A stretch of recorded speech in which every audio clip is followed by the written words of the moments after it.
Hello, everybody. Good morning or good afternoon to everyone, depending on where you're joining us from. We still have a few people logging in, so we're going to give them another minute or two to get settled, and then we'll get this webinar underway.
Okay, I think we're all set and ready to go.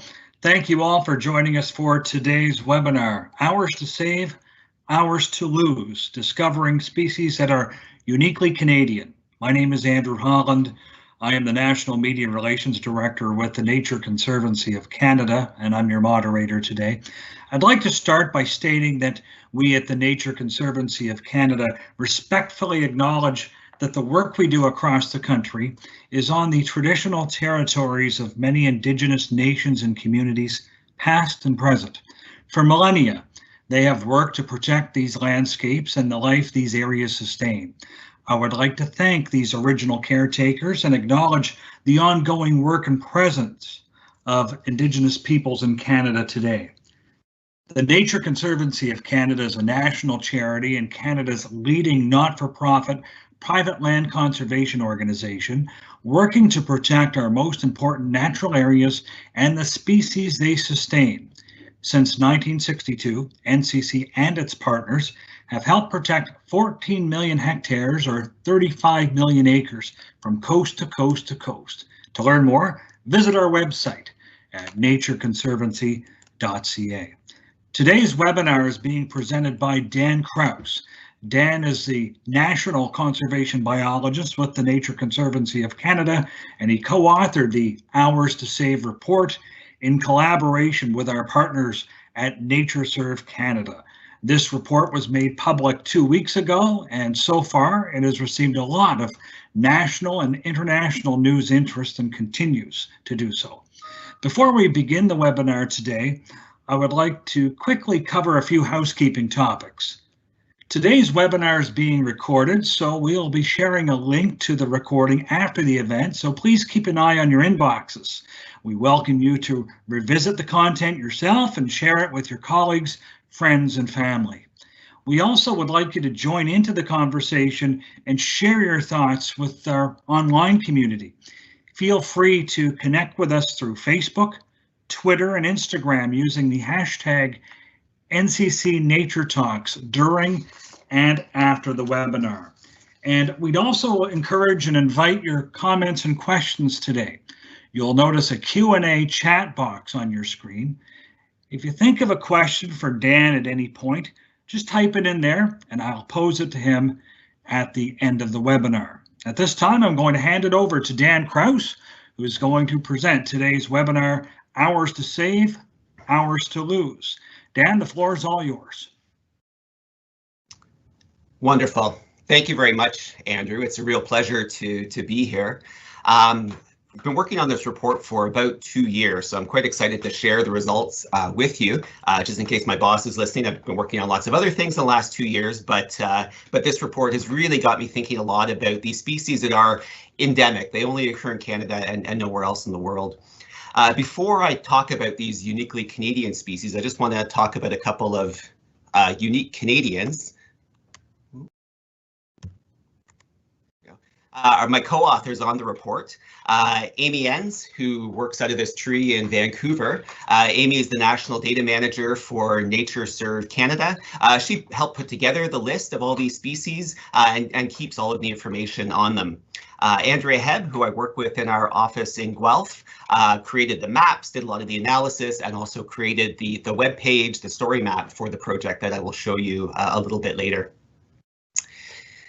I also want to acknowledge all of the other people that helped in this project. We had experts from across the country that provided data, provided input, and our funders as well that helped to make this project possible. And if they are listening, a heartfelt thank you for your support and assistance in this project. We live in a country and on a planet that's experiencing rapid declines in biodiversity. Scientists have sometimes referred to this as the sixth extinction. Extinction events 1 to 5 were caused by things like asteroids hitting the planet, massive volcanic activity, but this extinction is being caused by us and what we're doing to our planet. Every country has a critical role to play in stopping the sixth extinction, and there's increasing calls from around the world that one of the key things we need to do is to stop biodiversity decline and actually reverse this loss of wild species that's occurring right now. In Canada, we have about 80,000 wild species, scientists estimate. Somewhere around 800 of these are sort of officially assessed as at risk in Canada. The actual number is probably closer to 3,000 if all species were assessed. Some of the species that live near my home, just outside of Guelph, that I like to visit every year include species like Jefferson salamander, this American columbo, or this little butterfly called the West Virginia white. These are all really important species to protect in Canada if we want to conserve our biodiversity, as are all native wild species. But these three species and many of our species have something in common, and that's that we share responsibility for their conservation, primarily with the United States, but for some of our northern species, we share them with other countries, or migratory birds with many countries along their route. So we certainly need to do our part in Canada to protect them, but it is a shared responsibility. And if it came down to losing them, we could invoke Plan B, which would be to bring them back to Canada. And we've done this about a dozen times before. Species that have been what scientists call extirpated or gone from Canada, but still living in other countries, include things like wild turkey, whose reintroduction in the 1980s has been wildly successful. This bird is everywhere where I live and has even terrorized my children in the backyard. Some of the other species include swift fox, or the coastal population of the western bluebird that were brought back to Canada. These two occur on Nature Conservancy Canada properties. And other species like this yellow fringed orchid, where it didn't actually work out the reintroduction, but there's still an option to bring it back. But we thought, let's think about the species where there is no other option. There is no plan B for them. Either we conserve them here in Canada, or we lose them, and not just from our country, but from the world's biodiversity. There had been a couple of reports that kind of inspired this project. The first one, called On Guard for Them, we looked at Canada's species of global conservation concern, which was produced by NatureServe Canada. If you're not familiar with NatureServe Canada and the work of conservation data centers across the country and their important role in collecting and housing and creating biodiversity information, I'd encourage you to check out their website. The other one was the general status report on wild species in Canada, and both these touched on endemic species. But we thought there is no sort of comprehensive one-stop go-to place to learn about these plants and animals that are uniquely Canadian and only occur here. And that's really where the idea for the report came from. Our first step was to think about, well, what are nationally endemic species? So we did include full species, like this Lake Louise Arnica, but also subspecies or varieties of wildlife that only occur in Canada. Example of a subspecies, there's a butterfly in eastern Canada called a short-tailed swallowtail, and there's a couple of morphologically distinct subspecies that occur in different regions, and because those don't occur in the US, we did include those in the report. We also did include migratory birds that only breed in Canada, and that kind of broke our rule a little bit, but we thought it is important to highlight these birds that only breed and nest within Canada. There was only 2 of them in the end. We had to create the list. Basically creating the list, all we did was we used the NatureServe Canada database. You can actually go online to their website and you can query their database yourself. And we essentially compared our list of Canadian wild species to the list of wild species in other countries, primarily the United States, but we also had to look at countries like Greenland, Russia, and some Scandinavian countries. We did access some other databases as well, the Global Biodiversity Information Facility, which is the great big mother database of species occurrences globally. That's the map you see. Areas in red are ones where we have lots of records. And then we looked at a few other information sources as well. Just sometimes there were journals or even just kind of news articles from different groups that reference species. Once we had that list, we sent it out to a bunch of those folks that I showed you at the beginning of the presentation to have them review and comment on the species. So what did we find? Well, everyone wants to know how many. So the number was 308. Would have been a pretty boring report if we just kind of ended it there. So the next thought was, what else can we discover about these species? Well, the first thing was, what are they? We can look at them by taxonomical group or different groups of plants and animals. The first thing that'll jump out is, whoa, there's a lot of vascular plants and other arthropods, which are mostly insects. That's largely because, these are the groups of plants and animals that we just have a lot of in Canada. But there are other groups as well. There's about, we broke out butterflies separately. There's over 20 kinds of endemic butterflies, same with mammals, quite a few birds as well. I just wanted to note there's not a lot of fishes that we noted here, and that's because the groups of fishes are undergoing some taxonomical review, and we just weren't too sure if they're going to kind of fall as subspecies or as something else. So we did have a few, but incorporating more fishes is probably something that we'll need to do in future iterations of the report. So once we knew kind of what they were, the big question is, well, where do they occur in our country? So we created lots of maps. This first map just shows the number of endemic species by province and by territory. And you can see that there's some provinces and territories have the lion's share of these nationally endemic species. British Columbia, Alberta, Yukon, and Quebec are near the top, but they do occur within every province and every territory in Canada. The other way to look at this information is what we call the subnational endemic species. This is really what percentage of the nationally endemic species found in your province or territory don't occur anywhere else in the country. BC and Yukon are near the top of this list as well, but you see Nova Scotia is actually quite high as well. So what this means is, for example, in Nova Scotia, about 40% of all of the nationally endemic species found there don't occur in any other province or territory. New Brunswick and PI, the only reason why they're a little bit lower, they have endemic species, but they just tend to share those with Quebec and other maritime provinces. So then our next thing that we wanted to do was to start to map these at a finer scale. It's great to know where they occur generally in provinces, but could we actually refine those locations a little bit more? So the first thing we did was we looked at ecoregions. Ecoregions are units that are based on ecological boundaries. They tend to have similar geology, soils, climate, and plants and animals. So for example, if you wanted to identify what ecoregion you're in, if you're from Edmonton, you could instead say, oh, I live in the Aspen Parkland ecoregion.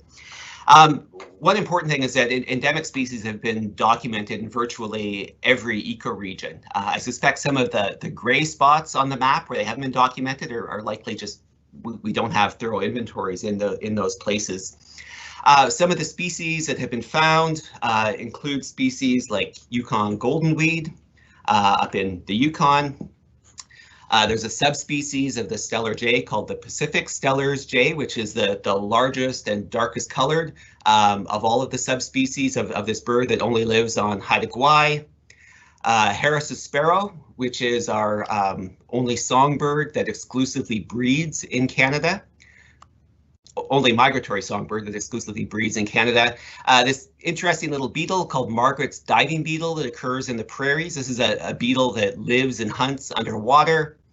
In Ontario and Quebec, we have the eastern wolf. This is a complicated species because it hybridizes, but its main population is centered around Algonquin Park and the surrounding area. And then we have the geographically and genetically distinct population of the pine marten, or sometimes called the American marten, that lives on the island of Newfoundland.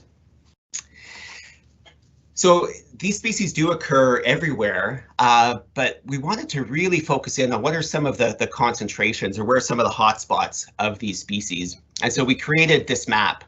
So this map is based on information from NatureServe, from that Global Biodiversity Information Center, Global Biodiversity Information Facility that I mentioned. Also, there were some records that were just in the literature where people discovered a certain plant, and there was some location information in a journal article, and we were able to put that onto a map. So these hotspots of nationally endemic species occur across the country. They occur in every province and in every territory. I'm interested in why these spots in Canada, and I think a lot of scientists are interested in why do we have these hotspots of nationally endemic species, and really there's sort of three main reasons. The three I's. There's ice, islands, and interesting habitats. The last I is not very good, but it was the best one I could come up with. The first one, ice, it's important to remember that like 15,000 years ago, most of Canada was covered by glaciers. As those glaciers retreated, much of our country was starting from kind of a clean slate. But there were a few places that were refuges from this ice cover.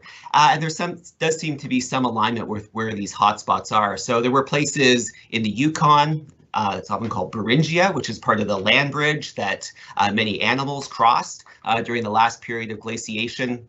There's quite a few endemics in that area. There are places in the Rocky Mountains that may have been ice-free areas. Places like Haida Gwaii, where the mountaintops were likely ice-free. And then on the East Coast, the areas that we currently have as land right now were not ice-free, but because so much of the water was ice, sea levels were much lower. So there were areas in what's now the continental shelves that were ice-free, and some of those species may have moved to what's now mainland during that period. The other one is islands. We do have a lot of endemic species in places like Haida Gwaii, Vancouver Island, or the island of Newfoundland, or Sable Island in Nova Scotia. Part of the reason there is that as these species became separated from their main populations, they just start to adapt to the unique island conditions and can actually evolve into new subspecies, or in some cases species. And the last I around interesting habitats, we have places like Lake Athabasca. We have these huge sand dune areas, and there are plants and animals that when they moved into these new habitat areas to survive there, they had to adapt to unique conditions. So you have that in places like Athabasca sand dunes. There's actually the Great Sandhills in Saskatchewan that have quite a few endemic species as well, or places like the St. Lawrence River freshwater estuary, which is the largest freshwater estuary in the world, and that's also a hotspot for these endemic species. Regardless of sort of where they occur or why they are where they are today, most of our endemic species are at risk of extinction. I'll kind of walk you through this graph a little bit. There are a few species in the middle here that have been ranked by NatureServe as apparently secure or secure. Examples include limestone scurvy grass, which is an interesting name because it's not actually a grass, it's in the mustard family. I assume the scurvy comes from, it's probably high in vitamin C, but I'm not sure. But this is a plant where it can be fairly common, doesn't have a huge range, but all of that range is within Canada.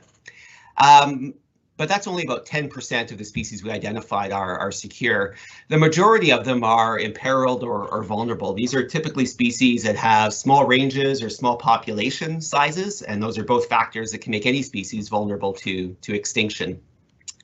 I was a little surprised that about a third of our species, we just don't have enough information to rank them. Scientists know that they're probably endemic. We kind of know where they are, but there just isn't enough information on their populations or their trends to actually assign a rank to them. And then we have kind of this unfortunate group in the middle, which is species that are extinct. And because they only occurred in Canada, they're not just gone from Canada, but they're gone from our planet's biodiversity.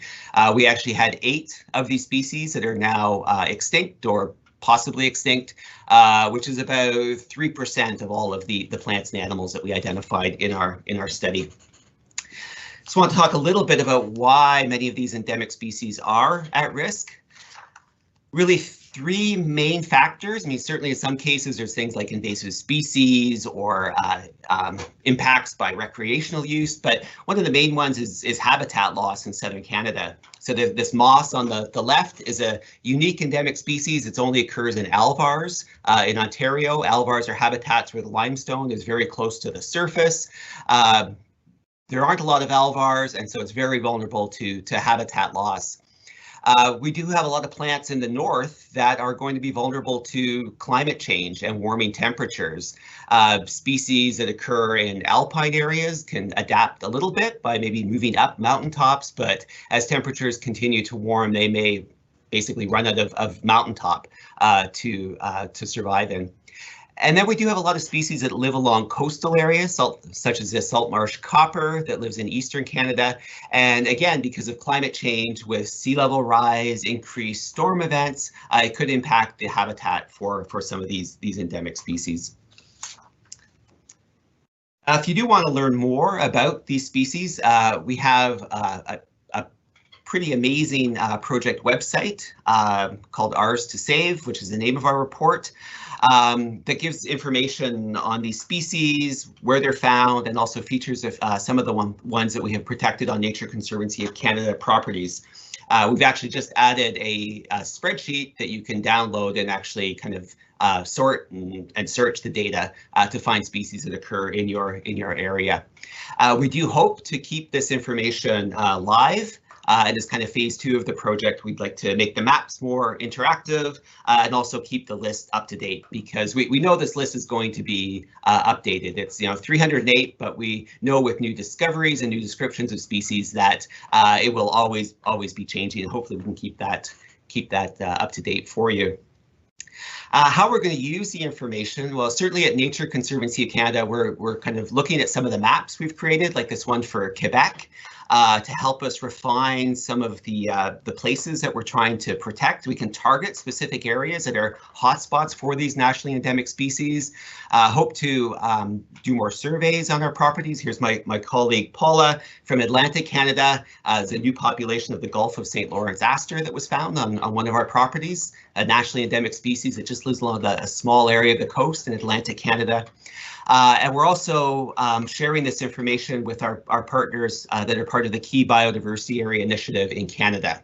That's another great website to check out. The Key Biodiversity Area Initiative is identifying important areas for conservation from a national and a global perspective in Canada, and certainly endemic species will play a key role in identifying those areas. Already thinking about phase 2 of the project, one of the ideas is that species are only sort of one part of the biodiversity puzzle, and maybe we should be thinking about ecosystems as well. We have many ecosystems in Canada that are unique to our country and likely occur nowhere else. Things such as on the left, these crowberry barrens that occur in Atlantic Canada. A couple of years ago, I was out in Nova Scotia and we're hiking around one of these, and I was like, what is this thing? But this is a habitat. It's not uncommon in Atlantic Canada, but I think like many of our Canadian habitats that we have that are likely endemic, they may be common and widespread at a local scale, but actually from a global perspective are quite rare and unique. Other places include some of our huge wetlands that we have in the north, such as along the Hudson Bay coast, or these alvar ecosystems I mentioned in Ontario. That's the colorful one with all the wildflowers is from the Carden alvar, which is a key place that Nature Conservancy of Canada is working to protect. We also hope that the project is going to encourage research, and if you're a young person or a student of biology or evolution or ecology, there are really, really important questions that we need answered here in our own country about the distribution, the status, the conservation needs of many of these endemic species. As we're going through the list, we actually have a list of about 150 species that we just didn't have enough information to say if they're endemic or not. So hopefully there's some students out there that will feel inspired to kind of pick up some of this research so that we can continue to refine that list and hopefully not let any of these species disappear before they're even fully described or discovered. And finally, we hope that the report will create some awareness. You know, as Canadians, we're, I think, fairly aware of other species or biodiversity issues from outside of our own country, and that's great. As Canadians, I hope that we are aware of those issues outside of Canada, but these are species and places that they're as important, as wondrous as anything on the planet. And their conservation and their extinction is completely up to us as Canadians, and they really are ours to save. Thank you. Thank you, Dan. And we have several questions that have been submitted on the chat, but also our national media inbox from different people who have signed up for this. What endemic species are on our conservation areas, and what's the Nature Conservancy of Canada doing to protect them? That's a question from somebody who's anonymous. So Nature Conservancy of Canada, we've long targeted endemic species. Even when I first joined the organization 18 years ago, the big initiative was developing conservation blueprints, and we're focused on both these nationally significant species, but also endemic species. So we have been targeting where they are. There are many places across southern Canada where we've protected them, from Haida Gwaii to some places in the Rocky Mountains, Ontario, quite a few in eastern Canada. One of the great examples, actually, the fish on this slide is the copper red horse, which is this beautiful large fish that is restricted to just this tiny area of Quebec and the St. Lawrence River. It's an area where there's not a lot of fish and there's a lot of people, so that it is quite threatened, and that's one of the species that we've actually protected important habitat for it. And hopefully, you know, we'll continue to use the report to be able to focus in on some of these endemic species. And it means that the impact of our work is not just, you know, in protecting Canadian biodiversity, but really helping to protect biodiversity of our planet. Laurel asked, how do we get our neighbors on board to plant native species? Oh, that's a good question. You know, I don't think there's many endemic species that we are sort of planting. I might just change the question a little bit if I can. And talk about our U.S. neighbors and endemic species. The one thing that we did leave out of the report are species that are highly range restricted, but we do share them with the United States. So where I live in the Great Lakes region, there's a whole bunch of plants and animals that live only along the shores of the Great Lakes. Many of those were captured in that report that NatureServe did on globally rare species, and I'd encourage people to look at that. But it is important that we plant native species. I could actually talk about this for a very long time, about how we kind of focus in on these species that are from somewhere else. I think it's because we tend to have plant blindness and not sort of appreciate the species that we have here in Canada because we haven't learned about them. And the best thing we can do is kind of learn about our own plants and animals. And if we can plant native species around our properties, that's kind of a first step to hopefully a lifelong journey of learning about the importance and the wonder of our biodiversity in Canada. And we want to remind other people, if you have a question that you haven't submitted yet, please enter it using the Q&A chat box feature. We'll get through as many questions as time allows or follow up later with you. Tom Hilditch asks, do we have local hotspots at an even finer scale, such as relict prairies along ancient shorelines? And he mentions Holland, the Landing, and places, Degrassi Point. Yeah, those are our prairie remnants in southern Ontario. We do, and we do have mapping that takes these locations down to a 10-kilometer grid scale that was on our website. This information, so we do have that information. So there are finer scale kind of hotspots that we didn't map. So I don't know if those particular places came up, but there were places like Cardinalvar, places on the Bruce Peninsula, a few areas in eastern Ontario that did kind of come up as sort of these small grids where there were some endemic species. One of the best ways to kind of find out where those are is to download our list of endemic species. There's sometimes descriptions of where they do occur, and you may be able to find more detailed information if you go to the website of your provincial or territorial conservation data center. Another question is, will there be any materials to share with schools and that kids of all ages can benefit from? Yeah, that's a good question. On the website, some of the descriptions of the species I think are accessible and hopefully not too technical, but that's certainly something that we've noted as potentially a phase 2 of the project if we're able to find partners and support to do that. Another question, Philip Vandermeer in the Eastern Townships of Quebec asks, notes that Quebec has many endemic species that seem to be concentrated in the Gulf of St. Lawrence, and wants to know why that's the case, and thanks for the info. Yeah, this is a good question. I think it's a combination of unique habitat conditions. I mean, this is the largest freshwater estuary on the planet, and so we do have many plants that have adapted to these unique conditions. One interesting thing about the Gulf of St. Lawrence, I mentioned how the list will be dynamic, and sure enough, as we're finishing up the report, some scientists described a new plant species from the Gulf of St. Lawrence. We didn't include it in our 108 because at some point we had to say, like, okay, we have to cut this off, but we did mention it in the report.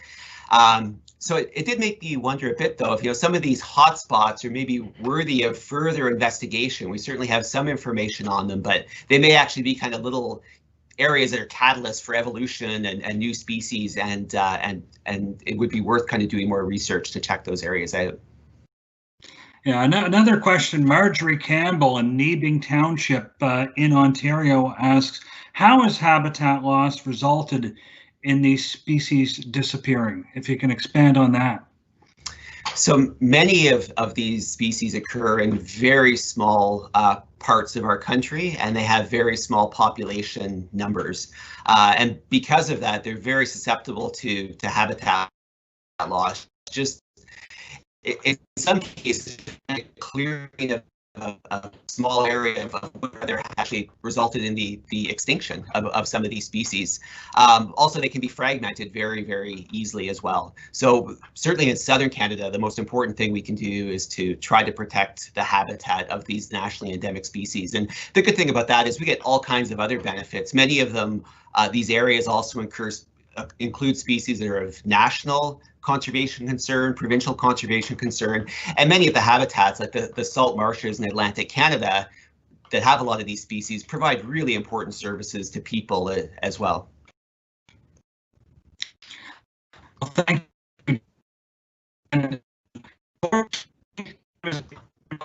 questions today.